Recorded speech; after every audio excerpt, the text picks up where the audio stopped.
Hello students.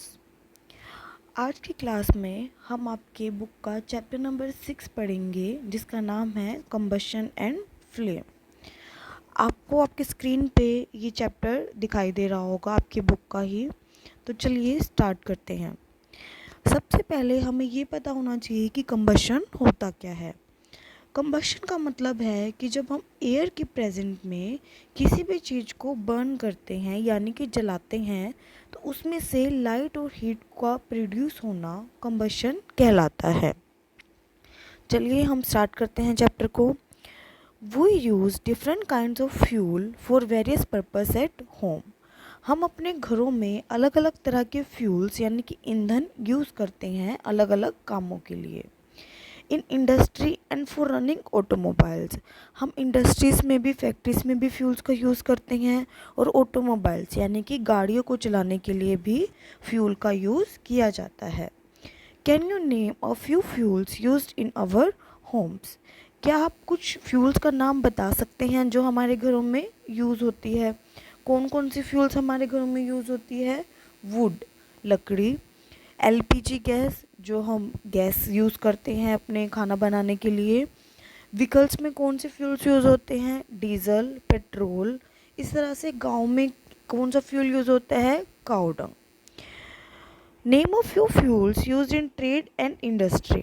इसी तरह से जो इंडस्ट्री में कुछ फ्यूल्स यूज़ होते हैं उनके नाम बताइए। What fuels are used for running automobiles? Automobiles के लिए कौन कौन से फ्यूल्स यूज़ किए जाते हैं? Your list will contain fuels like cow dung, wood, coal, charcoal, petrol, diesel, CNG, etc. देखिए, हम वुड कहाँ पे यूज़ करते हैं? खाना बनाने के लिए घरों में यूज़ की जाती है। काऊ डंग भी गांव में यूज़ किया जाता है खाना बनाने के लिए। इसी तरह से जो टाउन है वहाँ पे एलपीजी गैस यूज़ की जाती है। कोयल और चारकोल कहाँ पे यूज़ किया जाता है? इंडस्ट्रीज़ में यूज़ किया जाता है। पेट्रोल, डीजल, सीएनजी ये कहाँ पे यूज़ किया जाता है स्टूडेंट्स? ये किया जाता है ऑटोमोबाइल्स में यानी कि व्हीकल्स को चलाने के लिए। You are familiar with the burning of candle. What is the difference between the burning of a candle and the burning of a fuel like कोयल? आपने कैंडल को जलता देखा होगा। कैंडल को जलाने में और कोयल को जलाने में क्या डिफरेंस है? Maybe you were able to guess right. Candle burns with a flame whereas coil does not. Yes, candle को जब हम जलाते हैं तो उसमें एक फ्लेम प्रोड्यूस होती है, पर जब हम कोयल को जलाते हैं बर्न करते हैं तो वो विदाउट फ्लेम जलती है, उसमें कोई भी फ्लेम प्रोड्यूस नहीं होती। इसी तरह से आप मटेरियल्स को डिफ्रेंशिएट कर सकते हैं कि कौन से फ्यूल्स को जलाने में फ्लेम प्रोड्यूस हो रही है और कौन से फ्यूल्स को जलाने में फ्लेम प्रोड्यूस नहीं हो रही। तो चलिए नेक्स्ट टॉपिक करते हैं, व्हाट इज़ कंबशन। देखिए, हमने पिछले चैप्टर में मैग्नीशियम रिबन को बर्न किया था। जब हम एक मैग्नीशियम का रिबन लेकर उसको बर्न करते हैं तो हमारे पास लाइट और हीट प्रोड्यूस होती है और जो मैग्नीशियम है वो कन्वर्ट हो जाता है मैग्नीशियम ऑक्साइड में। देखिए यहाँ लिखा भी हुआ है, we learn that magnesium burns to form magnesium oxide and produce heat and light. जब हम मैग्नीशियम को जलाते हैं एयर की प्रेजेंस में तो मैग्नीशियम ऑक्साइड बन जाता है और साथ में ही हीट और लाइट प्रोड्यूस होती है। हम सिमिलर एक्टिविटी चारकोल के साथ कर सकते हैं। हम चारकोल को एक टोंग से पकड़ के, एक पेयर ऑफ टोंग से पकड़ के जब फ्लेम के पास लेके जाएंगे तो उसमें भी क्या प्रोड्यूस होगी? हीट एंड लाइट प्रोड्यूस होगी। इसी तरह से कोयल भी जब जलाते हैं तो उसमें गैस निकलती है कार्बन डाइऑक्साइड, साथ में हीट और साथ में लाइट। अब देखिए कंबशन की यहाँ पे डेफिनेशन है, ये आपको याद करनी है यहाँ से लेके यहाँ तक। A chemical process in which a substance reacts with oxygen to give off heat is called combustion. Combustion एक ऐसा केमिकल प्रोसेस है जिसमें कोई भी सब्सटेंस ऑक्सीजन के साथ रिएक्ट करके हीट देता है तो हम बोलते हैं वहाँ पे combustion हो रहा है। The substance that undergo combustion is said to be combustible. जो सब्सटेंस कंबस्ट हो रहा है यानी कि जल रहा है, बर्न हो रहा है, उस सब्सटेंस को हम बोलते हैं combustible substance. It is also called a fuel, उसको हम फ्यूल भी बोल सकते हैं। द फ्यूल में बी सॉलिड, लिक्विड और गैस। फ्यूल आपका किसी भी फॉर्म में हो सकता है स्टूडेंट्स, या तो वो सॉलिड होगा या लिक्विड होगा या फिर गैस भी हो सकता है। Sometimes light is also given off during combustion, either as a flame or as a glow. कई बार फ्लेम, जब भी हम किसी भी कंबस्टिबल सब्सटेंस को हीट कर रहे हैं, बर्न कर रहे हैं, तो उसमें हीट के साथ साथ हमें लाइट भी दिखाई देती है। लाइट एक ग्लो की तरह भी हो सकती है और फ्लेम की तरह भी। फ्लेम की तरह होएगी जैसे हम कैंडल को बर्न करते हैं तो उसमें हमें फ्लेम दिखाई देती है, और ग्लो जैसे हम कोयले को जलाते हैं तो उसमें फ्लेम नहीं होती, उसमें होता है ग्लो, वो सिर्फ चमकने लगता है, रेड कलर का हो जाता है। In the reaction mentioned above, magnesium and charcoal are combustible substance. ऊपर की रिएक्शंस में हमने मैग्नीशियम और चारकोल को बर्न किया था और इनको बर्न करने पे हमें हीट मिली थी, इसलिए ये सब्सटेंस कैसे हो गए, कंबस्टिबल सब्सटेंस हो गए। अब देखिए स्टूडेंट्स, हम खाना खा रहे हैं, जब हम खाना खाते हैं तो खाना ऑक्सीजन के साथ रिएक्ट करके हीट और एनर्जी प्रोड्यूस करता है, यानी कि हमारी बॉडी में भी रिएक्शन हो रही है। एक्टिविटी 6.1 में देखिए क्या कहा है। इसमें क्या है कि आप कुछ मटेरियल्स ले लीजिए, जैसे wood, paper, iron nails, kerosene oil, stone piece, straw, charcoal, matchstick, glass etcetera. लकड़ी का पीस ले लीजिए, कागज़ का टुकड़ा ले लीजिए, लोहे की कुछ नेल्स ले लीजिए, लोहे का कुछ सामान ले लीजिए, कील ले लीजिए, केरोसिन का तेल, स्टोन के पीसेस, पत्थर के पीसेस ले लीजिए, स्ट्रो ले लीजिए, पाइप ले लीजिए, चारकोल, मैचस्टिक यानी कि माचिस और ग्लास यानी कि कांच। फिर इन सब सब्सटेंस को एक एक करके फ्लेम के पास ले जाके देखिए, अगर उसमें से हीट प्रोड्यूस होती है तो वो सब्सटेंस है कंबस्टिबल, और अगर उसमें से हीट प्रोड्यूस नहीं होती तो वो सब्सटेंस है नॉन कंबस्टिबल। इस तरह से आप सब्सटेंस को डिफ्रेंशिएट कर सकते हो between combustible substance and non combustible substance. Activity 6.2, activity 6.2 में क्या किया गया है, इसमें 3 कैंडल्स रखी गई है टेबल के ऊपर। हमने तीनों कैंडल्स के ऊपर ग्लास को इन्वर्टेड करना है। फर्स्ट कैंडल के ऊपर जब हम ग्लास को इन्वर्टेड करेंगे यानी कि उल्टा करेंगे तो नीचे हमने वुडन के ब्लॉक्स लगा दिए। देखिए फर्स्ट वाले जो ग्लास था हमारा, जब हमने उसको टेबल के ऊपर उल्टा किया तो नीचे हमने लकड़ी के छोटे छोटे टुकड़े लगा दिए ताकि ग्लास के अंदर हवा अच्छे से जा सके। दूसरे ग्लास में हमने क्या किया, डायरेक्ट उसके ऊपर हमने ग्लास को रख दिया बिना किसी लकड़ी के टुकड़े लगाए। और तीसरे ग्लास के साथ हमने क्या किया, ग्लास को डायरेक्ट तो रखा ही था, साथ में ऊपर एक प्लेट भी रख दी ताकि उसके अंदर हवा बिल्कुल भी ना जा पाए। अब हमने तीनों ग्लास के अंदर क्या रखा था, एक एक बर्निंग कैंडल, एक एक जलती हुई कैंडल हमने तीनों ग्लासेस के अंदर रख दी थी। देखिए फर्स्ट वाली जो कैंडल है, फर्स्ट वाला जो ग्लास है उसके अंदर की जो कैंडल है उसको हवा मिल रही है तो वो जलती रहेगी, कंटिन्यू करेगी, क्योंकि हमें पता है कि जलने के लिए एयर का होना ज़रूरी है। सेकंड वाली जो कैंडल है वो कुछ देर के बाद बुझ जाएगी और धुआं उसमें से निकलने लगेगा, उसमें से स्मोक प्रोड्यूस होगी क्योंकि इसमें जो एयर थी वो बिल्कुल कट हो गई। जो थर्ड वाली कैंडल है वो बिल्कुल बंद हो चुकी है, उसमें ना तो स्मोक निकलेगी और ना ही फ्लेम निकलेगी। तो इससे हमें, इस एक्टिविटी से स्टूडेंट्स हमें ये पता चलता है कि किसी भी चीज़ को बर्न करने के लिए, जलाने के लिए एयर का होना बहुत ही ज़रूरी है। अब देखिए नीचे क्या लिखा है, यहाँ से मैं कर रही हूँ, we find that for combustion air is necessary. हमने ये पता लगा लिया कि कंबशन के लिए, किसी भी चीज़ को जलाने के लिए एयर का होना ज़रूरी है। The candle Burns freely in case A when air can enter the chimney from below. First case में एयर अच्छे से कैंडल अच्छे से बर्न करेगी क्योंकि उसमें एयर नीचे से आ रही है। सेकंड केस में एयर एंटर नहीं कर रही, इसलिए जो फ्लेम है, जो कैंडल की फ्लेम है, वो धीरे धीरे फ्लिकर करेगी, यानी कि टिमटिमाएगी और स्मोक प्रोड्यूस करेगी। थर्ड केस में देखिए, जो फ्लेम है फाइनली बंद हो जाएगी क्योंकि वहाँ पे एयर बिल्कुल भी अवेलेबल नहीं है। नेक्स्ट देखिए क्या है, क्या जो सन हीट और लाइट प्रोड्यूस कर रहा है वो भी एक कंबस्शन है। हमारे माइंड में क्वेश्चन आता है कि देखो सन भी तो हीट और लाइट प्रोड्यूस कर रहा है, क्या सन के अंदर भी कंबस्शन हो रहा है? तो इसका आंसर है नहीं। सन के अंदर हीट और लाइट जो प्रोड्यूस हो रही है वो न्यूक्लियर रिएक्शंस की वजह से हो रही है। ये हम हायर क्लासेस में पढ़ेंगे।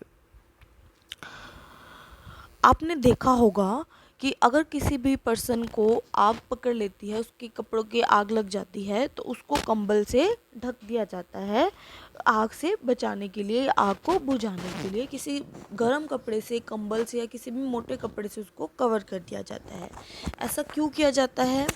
आप सोच कर देखिए।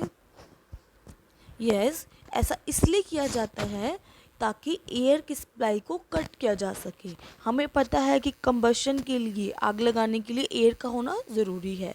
अगर हम कंबल को उसके ऊपर लपेट कर एयर की सप्लाई को कट कर देंगे तो आग भी, जो फायर है वो भी ऑटोमेटिकली बंद हो जाएगी। अब सोचिए, जैसे हम एक मैचस्टिक, माचिस की तिल्ली को जलाते हैं, क्या वो अपने आप जल जाती है? नहीं, उसे हमें जलाना पड़ता है। इसी तरह से एक पेपर का पीस है, क्या वो अपने आप ही जल जाता है बिना मैचस्टिक के पास लाए? नहीं, उसको हमें माचिस के पास लेके जाना पड़ता है। इसी तरह से वुड है या कोई भी लिक्विड चारकोल है या कोयल है, कोई भी हमारे पास फ्यूल है, क्या वो अपने आप जल जाता है? नहीं जलता, उसे हमें जलाना पड़ता है। आपने कई बार सुना होगा कि फॉरेस्ट में, जंगलों में आग लग जाती है, जैसे अभी पीछे अमेज़न के जंगलों में आग लग गई थी। तो ये ऐसा क्यों होता है कि अपने आप आग लग गई? वहाँ पे तो किसी ने जाके आग लगाई नहीं, तो किस फैक्टर से वहाँ पे आग लग जाती है, किस फैक्टर से वहाँ पे फायर लगी? तो इसका रीज़न ढूंढने की कोशिश करते हैं। चलिए देखिए, अलग अलग फायर, अलग अलग फ्यूल जब फायर को कैच करता है वो अलग अलग टेम्परेचर पे करता है। उस टेम्परेचर को हम बोलते हैं उस मटेरियल का या उस सब्सटेंस का इग्निशन टेम्परेचर। यहाँ से इग्निशन टेम्परेचर की डेफिनेशन आपको लर्न करनी है। The lowest temperature at which a substance catches fire is called its ignition temperature. सबसे कम टेम्परेचर जिसके ऊपर सब्सटेंस फायर को कैच करता है, यानी कि आग पकड़ लेता है, उसको हम उसका इग्निशन टेम्परेचर बोलते हैं। अब आप समझ गए होंगे कि जंगलों में आग अपने आप कैसे लग जाती है। जब गर्मी बहुत ज़्यादा हो जाती है, सन की रेस बहुत ज़्यादा हो जाती है, तो जो जंगल के पेड़ हैं जो सूख चुके हैं उनका इग्निशन टेम्परेचर रीच कर जाता है, जिसकी वजह से वहाँ पे फायर हो जाती है। Can you tell why a matchstick does not catch fire on its own at room temperature? अब देखिए, मैचस्टिक रूम टेम्परेचर पे अपने आप फायर को कैच क्यों नहीं करती? क्योंकि उसका इग्निशन टेम्परेचर रूम टेम्परेचर नहीं है। उसके इग्निशन टेम्परेचर तक पहुंचाने के लिए हमें उसे माचिस से स्क्रब करना पड़ता है, रब करना पड़ता है, ताकि वो अपने इग्निशन टेम्परेचर तक पहुंच सके। इसी तरह से पेपर है, पेपर अपने आप बर्न क्यों नहीं करता, अपने आप क्यों नहीं जलता? क्योंकि उसका इग्निशन टेम्परेचर वो नहीं है। उसके इग्निशन टेम्परेचर को करने के लिए हमें उसको कैंडल के पास या फिर बर्निंग मैचस्टिक के पास लेके जाना पड़ता है। कोई भी कंबस्टिबल सब्सटेंस है वो तब तक फायर कैच नहीं करेगा जब तक उसका इग्निशन टेम्परेचर रीच नहीं करेगा। देखिए, कई बार हम पैन में खाना बनाते टाइम, कुकिंग करते टाइम ऑयल डाल देते हैं। अगर वो ऑयल बहुत ज़्यादा गर्म हो जाए तो पैन में आग लग जाती है, एक फायर कैच कर लेता है। वो किस वजह से करता है? कि कुकिंग ऑयल ने अपना इग्निशन टेम्परेचर रीच कर लिया, वहाँ तक वो पहुँच गया। इसी तरह से वुड है, वुड का इग्निशन टेम्परेचर थोड़ा सा ज़्यादा होता है, इसीलिए लकड़ी को जलाने में थोड़ा टाइम ज़्यादा लगता है। एक्टिविटी 6.4, एक्टिविटी 6.4 में क्या किया है? पेपर की दो हमने फनल बना ली, यानी कि कीप बना ली। एक फनल में हमने कुछ पानी डाल लिया और दूसरी फनल में हमने कुछ नहीं डाला। दोनों फनल्स को जब हम बर्निंग कैंडल के ऊपर लेकर आएंगे तो जिस फनल के अंदर हमने पानी को डाला था, वाटर डाला था, वो फनल नहीं जलेगी। जबकि जो दूसरी फ़नल है जिसमें हमने वाटर को नहीं डाला था वो फ़नल तुरंत जल जाएगी।